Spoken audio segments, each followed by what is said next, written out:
How much for everything then? So you just want the empty castle? Yeah, I'll take the empty castle and these three guys. Now this is what I was told. That's what they look newer. That's what they look like with sun fade. Yeah. So you get the choice. It doesn't matter to me. As long as they both have a door and their hinges work. This one, the hinges are tight. Yeah.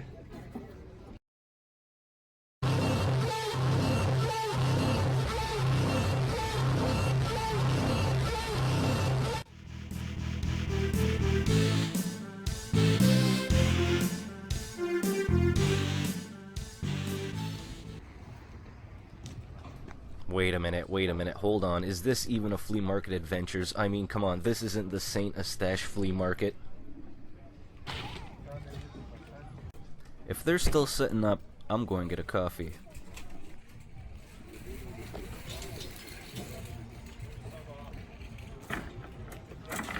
So I wanted to do something special, something different for the 25th episode of Flea Market Adventures. So instead of going to the same 2 or 3 flea markets and thrift shops that I always go to, now granted, we do find great stuff there, and those are my stomping grounds / honey holes, I decided to go somewhere that I hadn't been in about 12 years, and this is the Loch Flea Market, and this is past Gatineau. This is about an hour and a quarter up north from where I live. So, you know, I got up at 6:30, I was out the door and on the road at 7, and we headed up to this place. Now, I've been reading the comments, guys. Yes, this is still a video game channel, I promise you. I'm just picking up toys right now because, you know, I'm a toy collector as well, and the prices are so much better. I'm trying to get more video game footage for you, even if I'm not actually buying video games at the end of each episode now. And these boxes are a perfect example of why I'm not getting video games. I either A, have them, or B, they're just ridiculously priced. I'll talk about that more in a couple of minutes, but here's just the first box of stuff that I ran across, and check out these prices.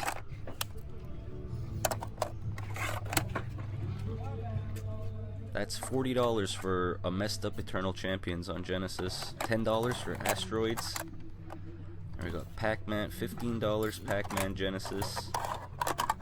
Got some Intellivision, more Atari. I think Asteroids was $10. Skiing, I think that was $8. Global Gladiators, $30. And here it is. Watch this, guys. Joe Montana Football on the Genesis, 99 cents on eBay right now, probably $2 in the retro stores. At the flea market, $40, but it is a $90 value. After I saw this, I was pretty much done with this seller.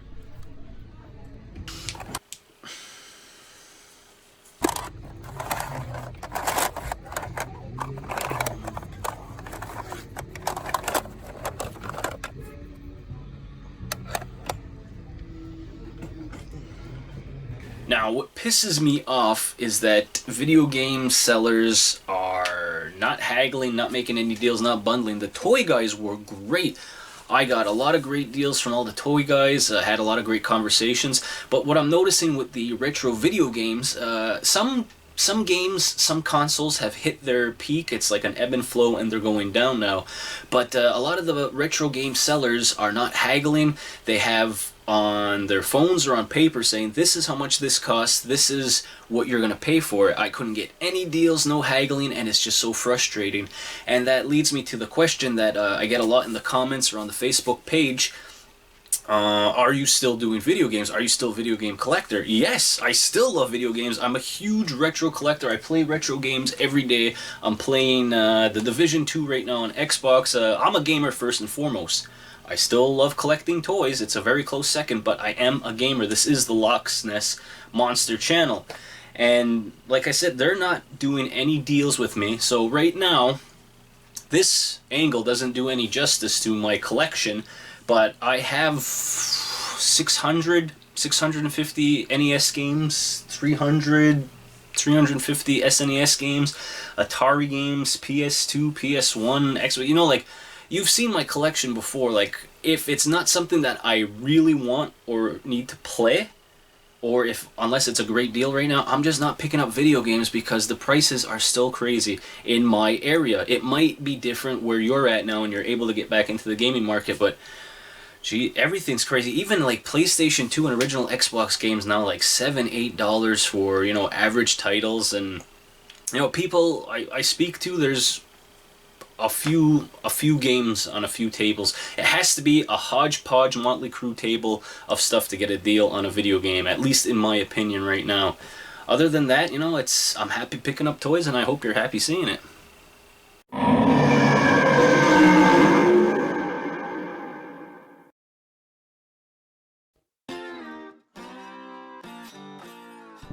So I let everyone set up for about 15-20 minutes. What was cool is that there's a little shop that you can get some food, so I grabbed a coffee, and they make everything from toast, bacon and eggs, grilled cheese sandwich, they have bowls of cereal. This was really nice, and it was fairly inexpensive, so I got some toast and a coffee, and I just waited. And one of the first places that I walked into, the covered aisles, these are semi-permanent spots for the sellers. The guy had a lot of video games, and a lot of nice video games, but looking at the prices, $35 for Mega Man 3 here, you'll see it's like $50 to $70 for more of the marquee titles. That's kind of high eBay. You don't want to see that at a flea market. And I've seen this guy before at SNES. He doesn't come off his prices much, if at all. And he had some nice box stuff that I wanted to get, but again, this is just stuff to show you. There wasn't really a lot to pick up from this guy. Nice games, like I said, but I'm not paying $70 for Turtles in Time out in the wild. I don't even want to pay $70 Turtles in Time, retail. The guy and his wife had a spiraled notebook, and they had everything written down, and then the kids were sitting in the car, and they were scrolling through on their phones. Like, they're up to date on what an eBay price is, and I wasn't in the mood to say, you have to pay a percentage to eBay, you have to ship it out, yada yada yada. They have their prices, they're all stickered, they're all labeled, everything's categorized, so, nice to look at, but nothing that I'm gonna buy today, at least from this vendor. Now, I already like this place. It's a Tuesday flea market place. But this is like literally in the span of 5 minutes. This place got packed fast. By 9 o'clock, it was, almost shoulder to shoulder in some aisles.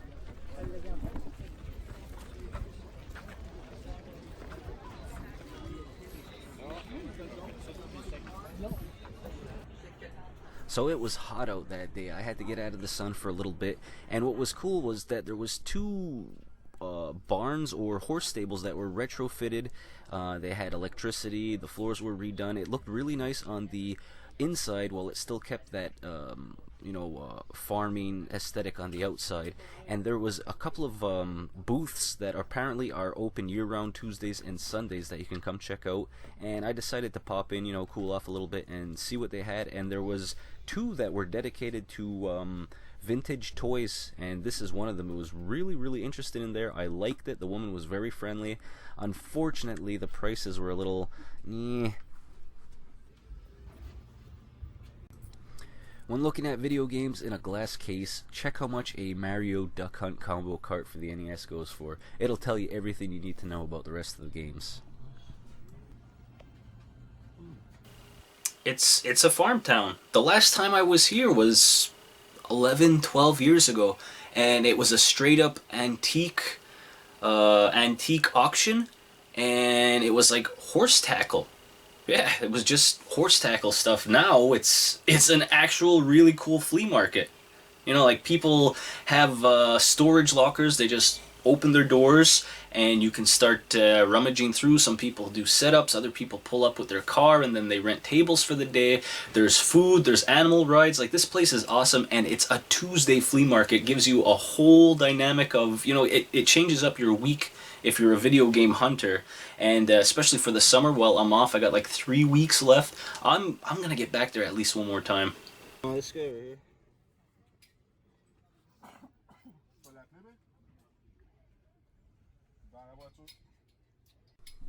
A lot of good smalls at this table. Unfortunately, the guy that I was talking to was watching the table for his buddy, and we had to wait about 10 minutes, but he actually turned into a contact. We were shooting the shit. He's a collector that's slowly selling off his collection. He's only keeping things he really, really wants, and most of the stuff on this table and his table were, you know, bigger things from his collection that he just doesn't need anymore. A lot of doubles and triples right now that are going, but he said eventually it's going to be pared down to where he might just have a few shelves on one wall. Guy's in his early 50s, so it has me wondering, am I going to be like this in about 15 years?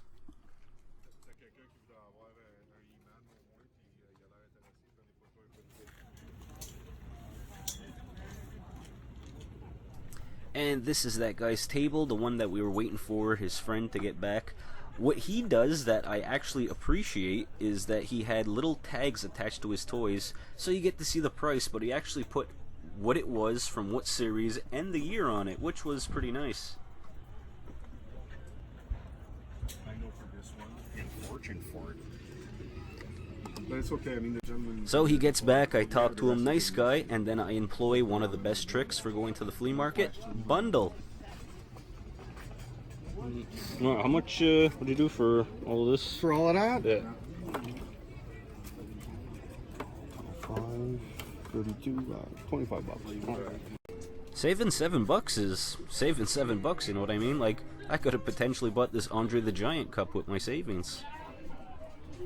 How much are your wrestlers?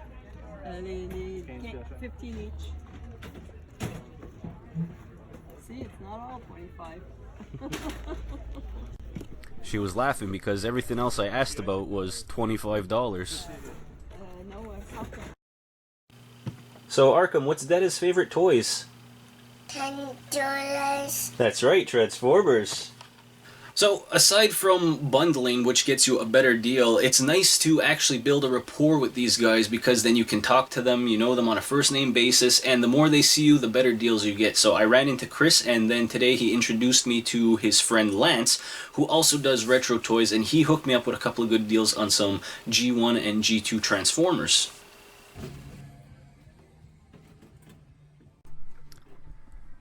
A lot of good stuff at this table. You have some Masters of the Universe. I saw some Mask, Ghostbusters. There wasn't any Transformers here today, which was a shame because usually this vendor has a lot of good ones.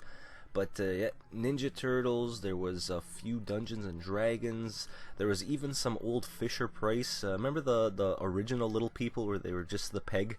There was a lot of interesting stuff here. Chris always does well. And I don't know where he finds this crap, but even his prices are always super low. Like, I bundle with him, and it's, you know, I don't even have to haggle with him. It's always really good prices.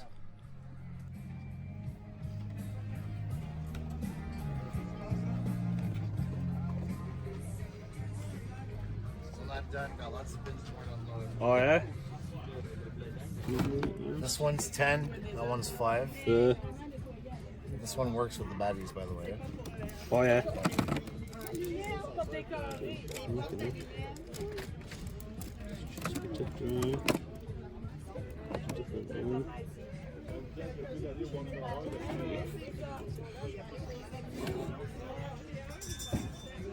you have a bag big enough for the Castle Grayskull? I'll give you a box if you want. Yeah, I'll take a buck. How much for everything then? So you just want the empty castle? Yeah, I'll take the empty castle and these 3 guys. Now this is what I was told. That's what they look newer. That's what they look like with sun fade. Yeah. So you get the choice. It doesn't matter to me. As long as they both have a door and their hinges work. This one, the hinges are tight. Yeah. This one's a bit loose. I'll take this one then. Yeah, I don't want this one. It's not even Flip snapping. in right, yeah. It's cracked. I'll take this one. So 30, 35, 40, 45, just that? Yeah. 40. 40? Alright.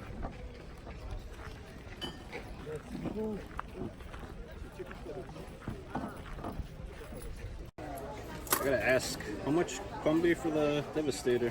Ça vaut 300. Je demande 160. Oh yeah? 160. The value. That's not horrible, yeah. The new one is. Not many things I'd drop $150 on at the flea market. That Devastator was a little tempting, but, you know, I can't carry around another box that big, at least not today.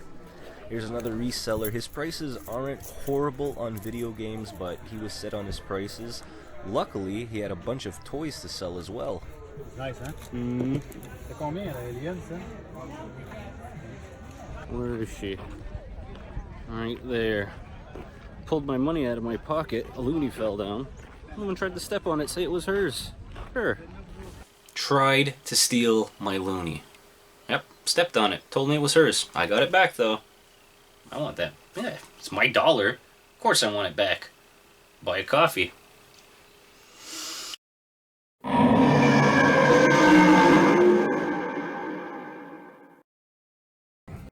Something you don't see every day. This was a mail-away Super Power Club from the Nintendo Power. It was essentially a 20-cart holding case for your NES cartridges.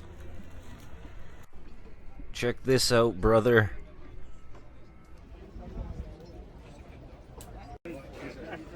Holy hell. It's a Metroplex?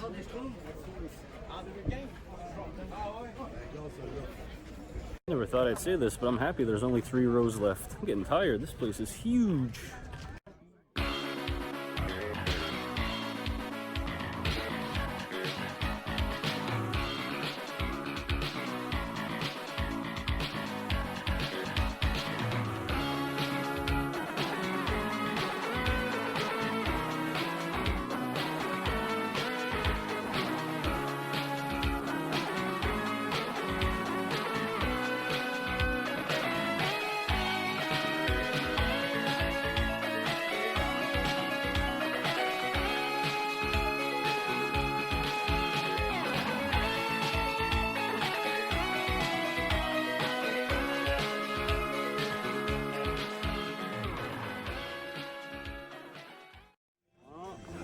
That's gonna do it for this Flea Market Adventures. I gotta drive home now. I gotta get something to eat too.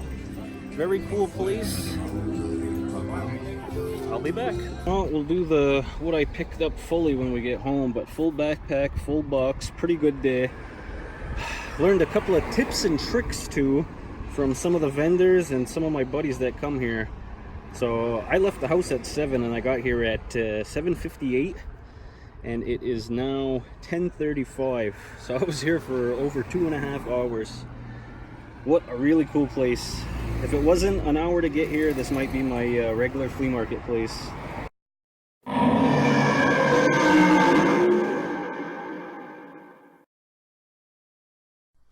So I was told to try and use a Lazy Susan to show a 360 view of all of my pickups, so here we are testing it out. Masters of the Universe don't stand too great. Picked up a Colossum for $4. This is the Supreme Starscream. I got him for $8. He's missing his crown and wings, but this guy's massive. Picked up a little mini arcade tabletop Frogger. The old couple that had it thought they were going to be making $45 until I pointed out it was from 2004, not actually 1981. Bone Crusher. $4. Some more G1 love. This is Scattershot. Found him for $8.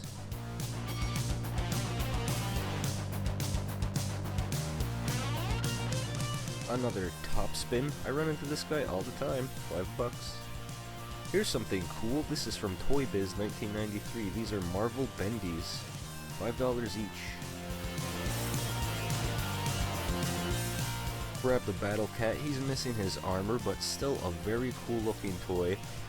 This, for those that don't know, was a repaint of a just regular tiger from the Big Jim toy line. Oh yeah, I found 2 of them.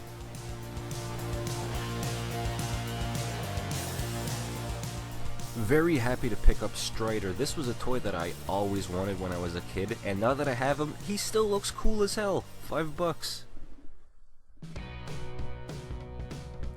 Picked up 2 of the Aerial Bots 1985 Transformers, $15 for the pair. This was a deal from Lance. Really cool guy, I'm glad I got to meet him. Along with Mephisto from Masters of the Universe. $4, missing his chest armor, but, you know, it's the way it goes. And he's missing his fingers. Pretty cool road-ready mutations. This is Donatello. He goes from a race car to his turtle form. Turtle form kind of looks boxy, so I'm going to leave him as a car.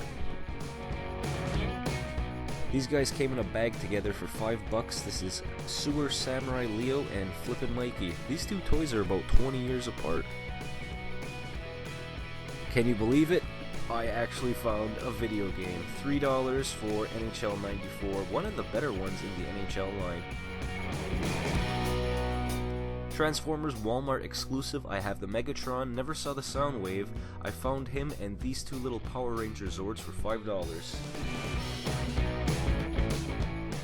The Ninja Turtle shelf is getting swole. Detective Donnie and Metalhead, $5 for the pair. These were all in those bags at that reseller video game table, and I got more toys there. And then another always wanted to have for my Masters of the Universe collection. This is Castle Grayskull from 1985. $25 with the bundle. It's only the shell, but you know, this still looks great on a shelf. And I had to pick up this WWF record. I do actually have a record player, so I'll have to give this a whirl and see how it goes. And that's everything I picked up from the Loch Flea Market. As always, guys, don't forget to like and comment. Let me know what you picked up last week, and I'd love to talk to you. A sneak peek at next week's episode. My last 2 wish orders came in, and I got a lot of vintage Star Wars toys, so we'll see you next week with that stuff. Soro, yes, baby. Goes. We're gonna goes. All right, so let's wave. Say bye. Bye. Bye. Bye. There goes Arkham. You're gonna go play with your Play-Doh? And of course, guys, if you want to see any more flea market adventures, I have 3 that I really like up here. Feel free to click on one of them. And again, guys, please comment down below. I'd love to hear from you guys, and I'd love to see what you guys picked up last week if you do videos as well. Drop them links.